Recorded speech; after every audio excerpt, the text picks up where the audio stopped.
You can now call in your questions to the Foreplay question voicemail.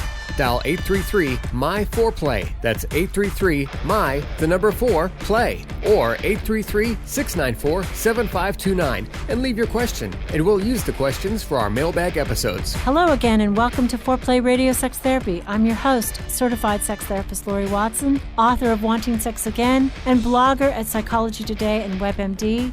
And I have with me Dr. Adam Mathews, my co-host, who's a couples therapist, psychotherapist, and president of NCAMFT. Foreplay is dedicated to helping couples keep it hot. Each episode, we cover an aspect of sex that impacts your sex life and something that you can relate to. So if you find our discussions helpful, please give us a review on iTunes or Stitcher. We would love it if you would tell a friend about us. You can find us also on the web at foreplayrst.com. And if you have a comment or a topic that you'd like us to talk about, we'd love to hear from you. Please send them to us at info@foreplayrst.com. Thanks for listening. Now on to today's topic. Hey, Laurie. Adam, good to see you. Good to see you as well. We're starting off talking about boundaries today. Sexual and relationship boundaries. This is a fun conversation for me, in part because I think it is a huge individual and couple growth area. Right. I think you get boundaries right, you get a lot else right. Right. In your relationship. How do you define boundaries in general, healthy boundaries? So I think it has to be something that's explicit and agreed upon, although the problem is people bump up against boundary problems with, and you don't really know that they were going to be there until you're right up against one, and it's like, ooh, that feels like it's too much one way or the other. Yeah. And, I think that I'd like to play devil's advocate a little bit, because sometimes there are some people, and we know who you are, distancers, that when you talk about setting boundaries, all they hear is, you want to control me. So. You think boundaries feel a lot like rules? I think boundaries feel like rules and control to people that are more distancing. Like, don't put your value system on me. Yeah. But I think boundaries, though, when and I think most people don't know what they are.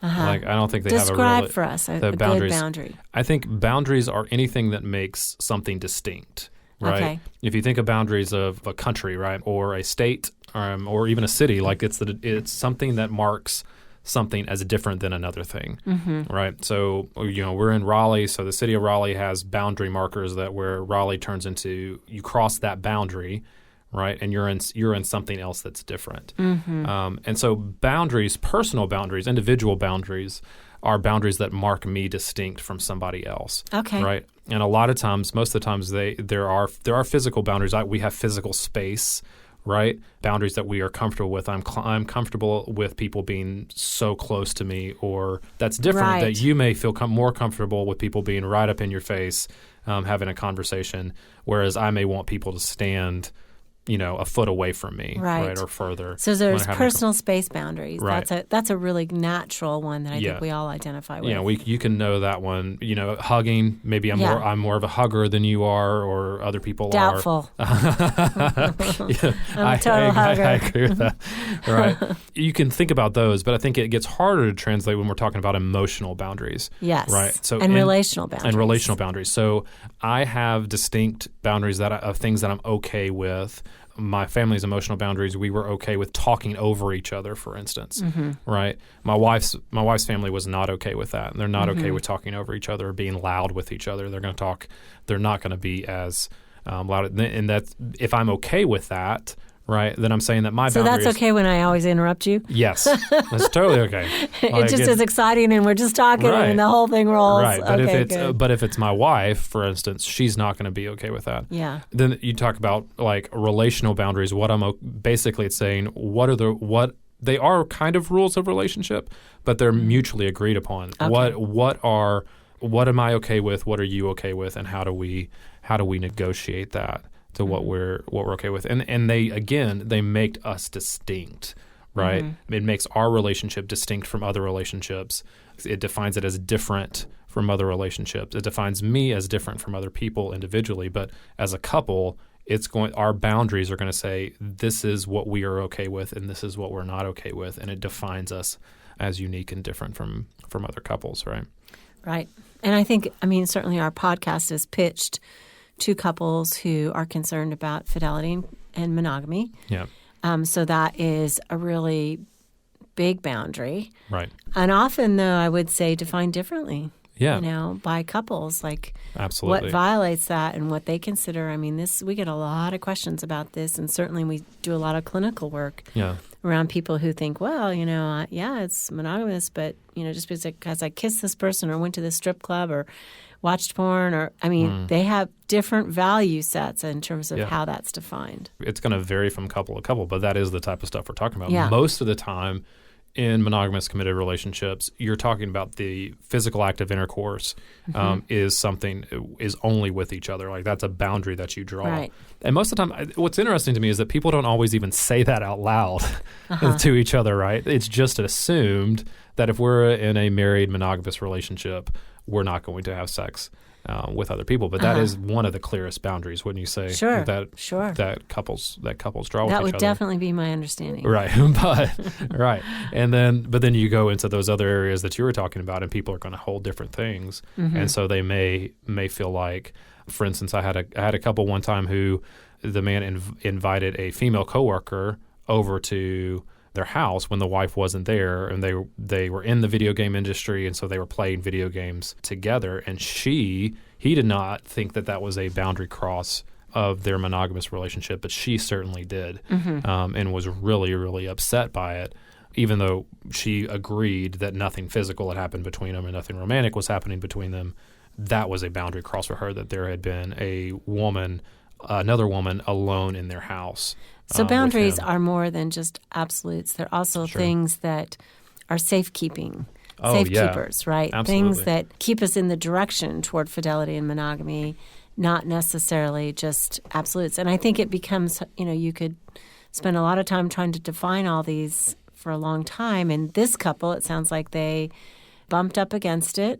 And suddenly she's like, whoa, that to me is not a safe behavior that leads to, you keeping your commitment to me. I feel real anxious about this. And he was like, what's the big deal? She's a colleague. We're just playing video games. Right. Really different sets of understanding about it. And they had to, I imagine, resolve that by deciding what the boundary was. And I think that's where a lot of the issues come in, though, is because their negotiation of the boundaries in their relationship was really difficult for them. They didn't know how to do that.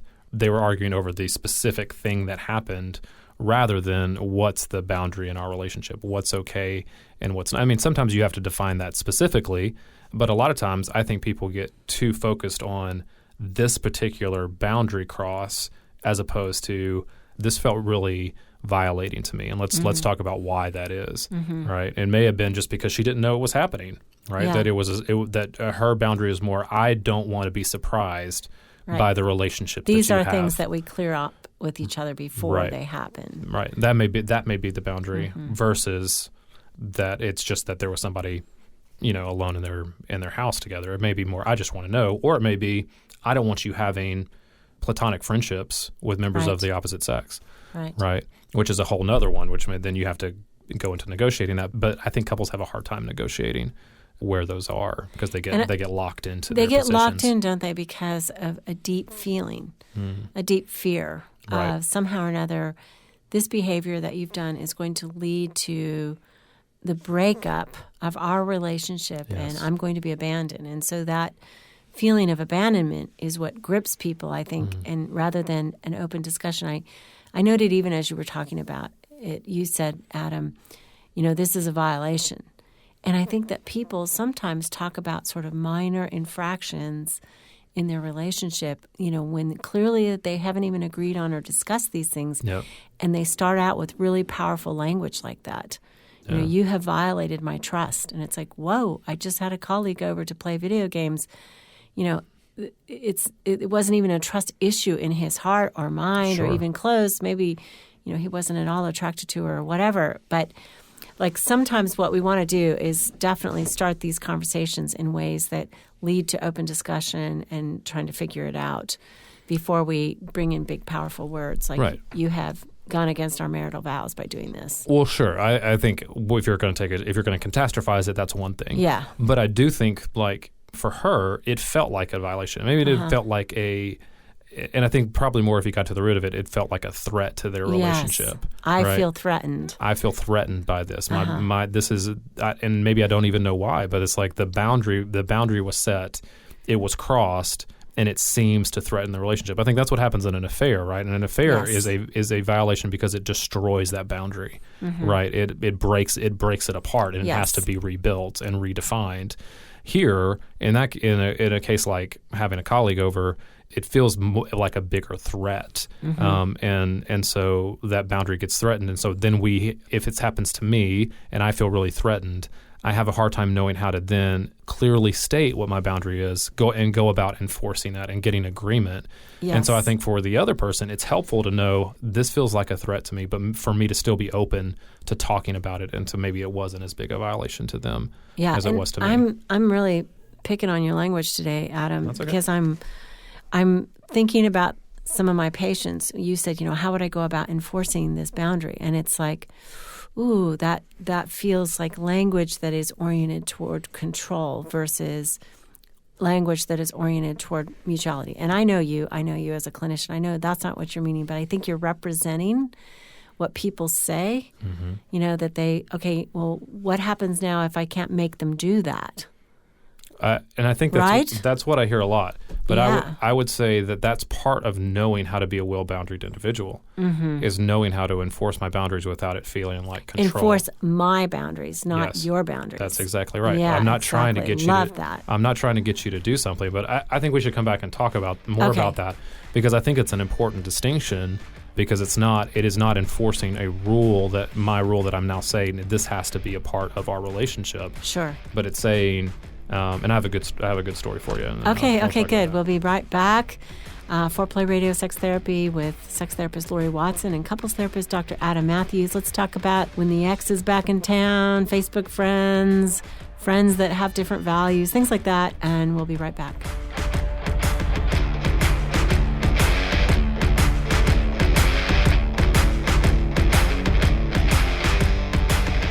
So, Adam, we're going to do a new thing. We are going to offer a link to Patreon on Foreplay Radio Sex Therapy, which is foreplayrst.com, for people who are really interested in helping us develop deeper, more interesting podcasts, and also offer resources to them. Yeah, Patreon is a platform where you can directly support things that you love. We know that several of you have been real supportive of us, and we hope you would consider being financially supportive as well. Right, because we're running practices and families, and we need time really to do more, something like a webinar. We'd like to do some worksheets for you. We really want to expand the resources that we can be able to provide to you as our listeners, dive deeper into the questions you have, offer more practical steps for you to have the best possible relationship. So we're looking for some patrons. We appreciate already the love, the emails that you send. All of that is great. So if you love listening to us, you can find out how to support us by going to our website, foreplayrst.com. Thank you so much for considering that. We appreciate it. Speaking with certified sex therapist Laurie Watson from Awakening Center for Couples and Intimacy.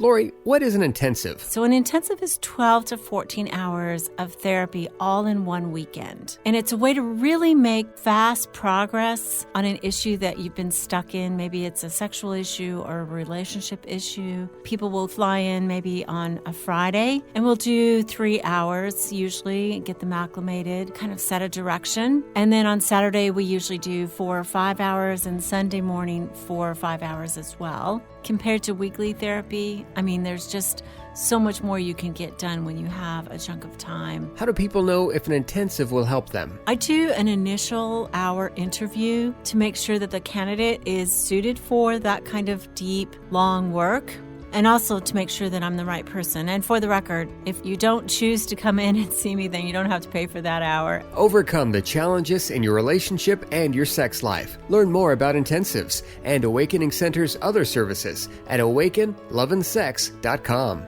Hi, I'm Dr. Adam Mathews, and I want to welcome you to Mathews Counseling. At Mathews Counseling, we believe it is our job to come alongside you in whatever difficult challenges of life you are in and help you rediscover hope and to find the strength that you have to face those challenges.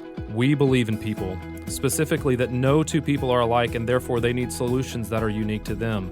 We strive to create a safe and comfortable place for you to explore who you want to be and identify the obstacles standing in your way. Oftentimes, the first step toward finding help is the hardest, but it can also be the bravest. At MathewsCounseling.net, we strive to help make the first step easy. There you will find our blog with some great resources from our therapist. You'll also find a link to our client portal where you can schedule directly with our therapist at your convenience. We offer free 30-minute consultations either in person or over the phone, so the first step is at no cost to you. Give us a call at 919-587-8018, or again, find us online at MathewsCounseling.net. We look forward to working with you.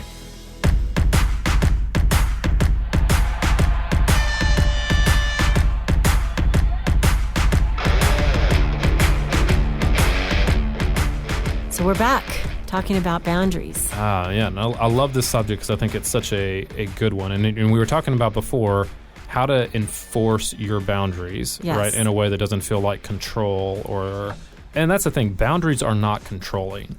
Boundaries don't tell somebody else what to do, and they're not wrapped up in getting something from the other person, right? What your boundaries do is say, this is what I'm okay with, this is what I'm not okay with, and then dealing with it if somebody violates those or if somebody crosses those. Maybe that's a better word than violate, is that they cross your boundary. Yeah. I don't know if you know who Kristen Bell is. Do you know Kristen who? Bell. She's an actress, right? But she's married to this guy named Dax Shepard, and they talk about all the time. They have some great stuff. They go to therapy all the time. They go to couples therapy all the time. Oh, isn't that cool? And so they talk about it a lot.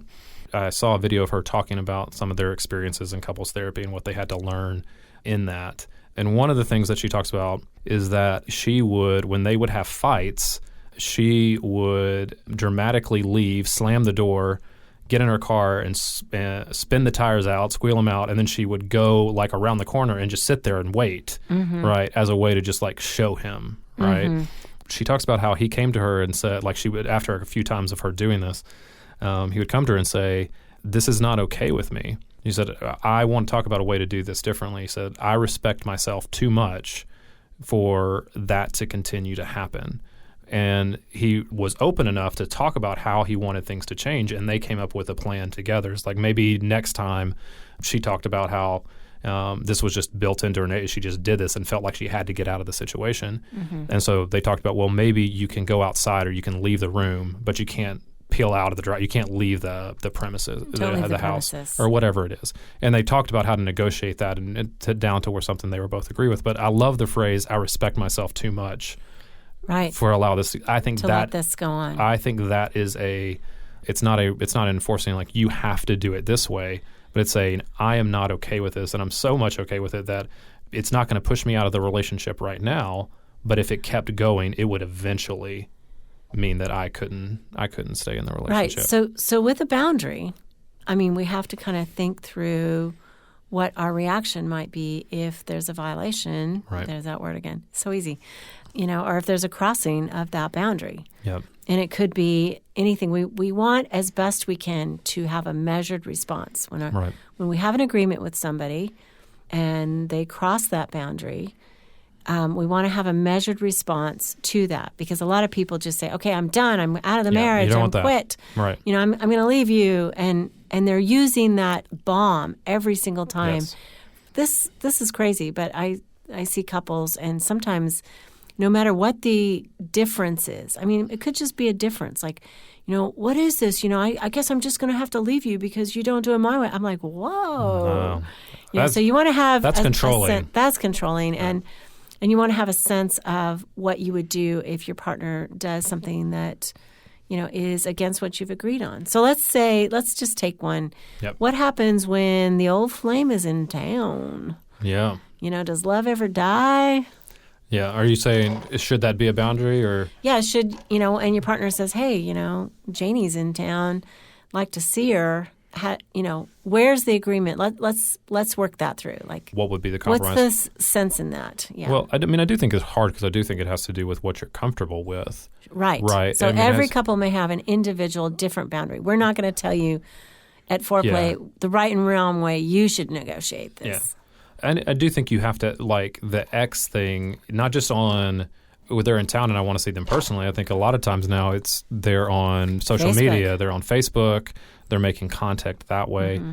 To me, there's a boundary about secretive relationships, right? I think that's one that to me would be fairly obvious that I think would benefit the health of the couple if they had a boundary around no relationship, nothing I do with somebody else is going to be a secret from you, right? So if I'm going to have lunch with an ex, we're going to talk about it, and I'm going to respect if it feels like a threat to you, right? If it feels like a threat to my spouse for me to go have lunch with a ex-girlfriend, then it should at least default, don't you think, to whether that person is comfortable with that or not. Yeah, or a discussion, or you invite there's ways to negotiate it. Maybe you invite your spouse with you, or you get together now as couples, not as, one-on-one. But, some people could be totally comfortable with that. Yeah, you want to go see Susie's in town? Sure. Go for it, honey, because you know that in the end it was so bad that he's never going back, and or maybe they weren't that sexual, and so there's no sexual threat, and it's so open, and your partner tells you everything about and is a good reporter and detailed reporter, and so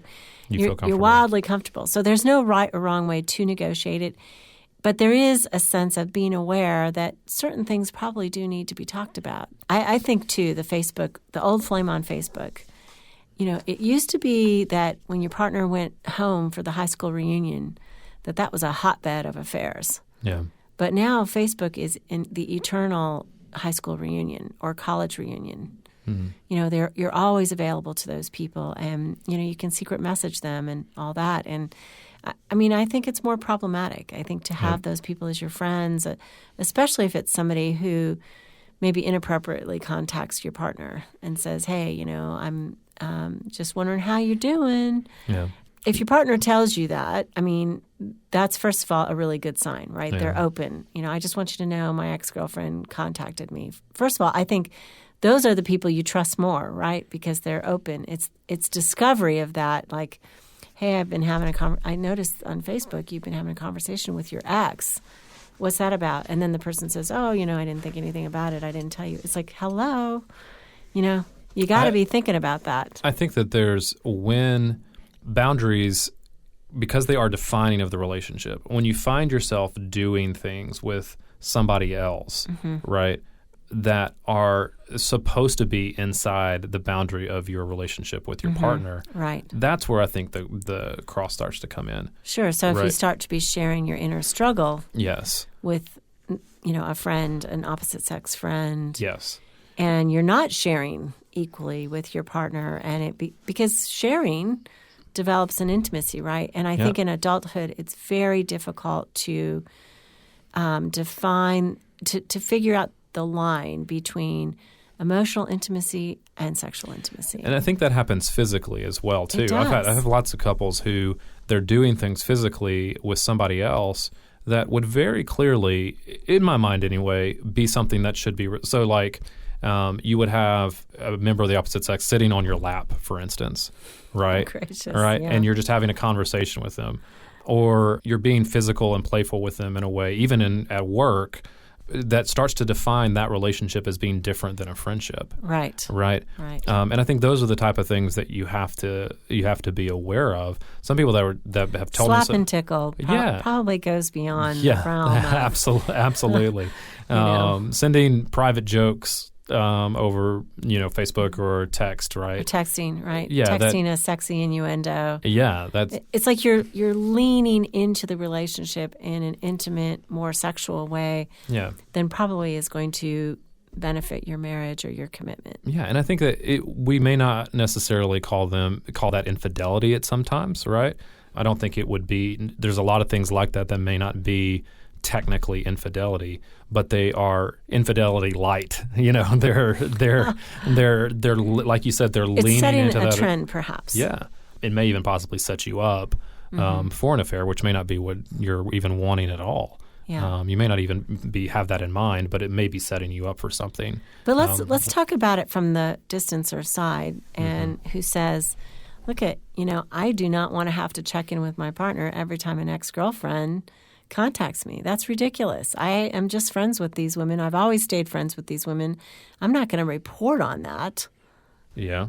What would you say? What would I say? I would say, well, I think there does on their side, there has to be some boundaries about trust, about being able to extend trust to each other in that.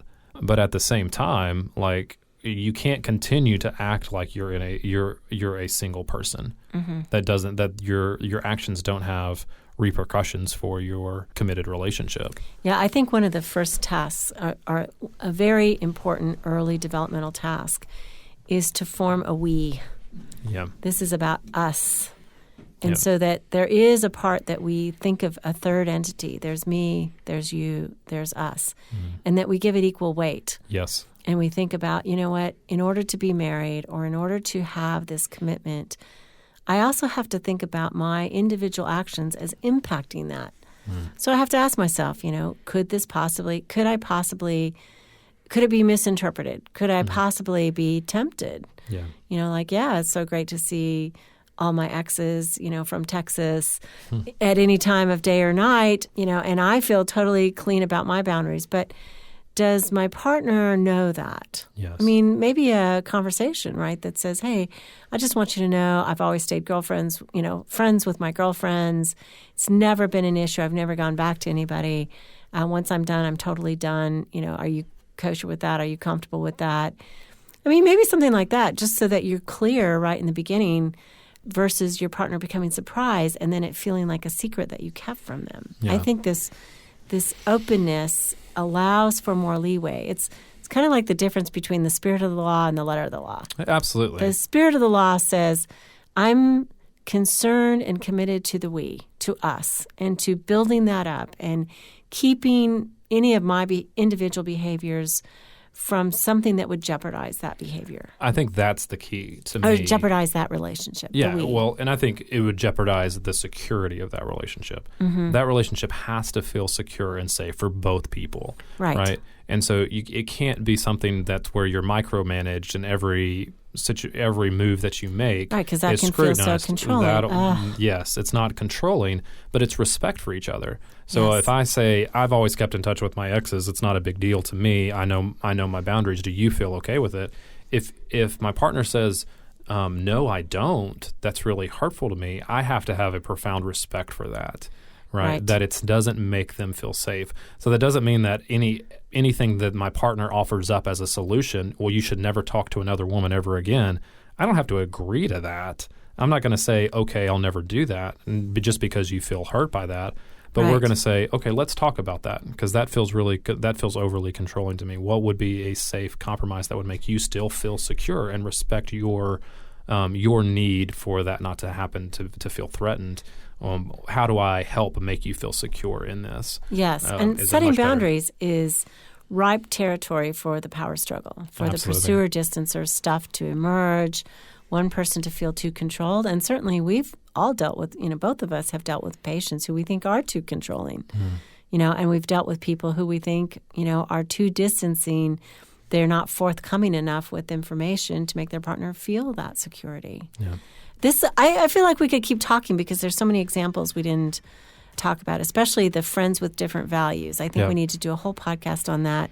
Yeah. I hear that one come up all the time. Okay, my partner's got these friends who, they're ladies and they go out on lady night and they do all this wild stuff, and I'm just not sure I'm so comfortable with that. Or my guy has a friend who uses drugs or gets drunk a lot, and then they go pick up women. And, my husband is with them. He's not picking up women, but I feel uncomfortable about that. So let's come back another time. Foreplay Radio Sex Therapy. This is sex therapist Laurie Watson and couples therapist Dr. Adam Mathews. Remember, you can now call in your questions to the Foreplay question voicemail. Dial 833-4-PLAY. Leave your question, and we'll use the questions for our mailbag episodes. Hey, help us stay on top here at Foreplay. We'd love it if you would subscribe and share it with your friends. And please take 1 sec and rate and review us. Thanks so much. All content is for entertainment purposes only and should not be considered as a substitute for therapy by a licensed clinician or as medical advice from a doctor.